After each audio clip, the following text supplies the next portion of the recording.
আসসালামু আলাইকুম। আশা করছি সবাই ভালো আছেন। আলহামদুলিল্লাহ আমিও ভালো আছি। অনেকদিন এসে কোথাও ঘুরতে যাওয়া হয় না, তো আজকে যেহেতু আমাদের গরিবের হজের দিন, তো ভাবলাম একটু বাইতুল মোকাররমে যে নামাজ পড়ে আসি। আর আপনারা সবাই আমার চ্যানেলটাকে সাবস্ক্রাইব করবেন, যারা ফেসবুক পেজ থেকে দেখতেছেন তারা পেজটাকে ফলো করে দিবেন। তো আমরা চলে আসলাম বাইতুল মোকাররম মসজিদের সামনে।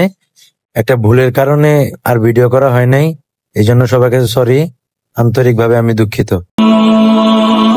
তারপরে নিচের যে গাছটা ছিল এই জায়গাটা আসছিল না, প্রথমে ভিতরে আসছিল পুরাটা।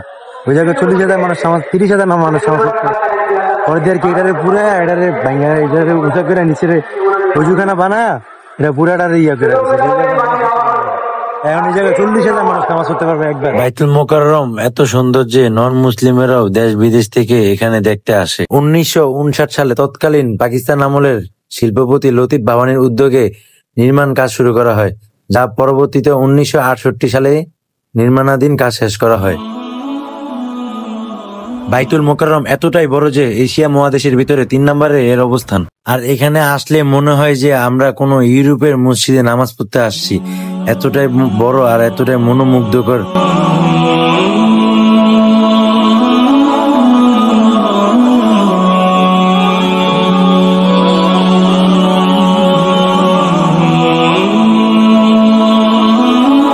যেহেতু এটা বাংলাদেশের জাতীয় মসজিদ, তো এই জায়গায় আপনারা ইচ্ছা করলে বই পড়তে পারবেন, সব ধরনের বই পড়তে পারবেন।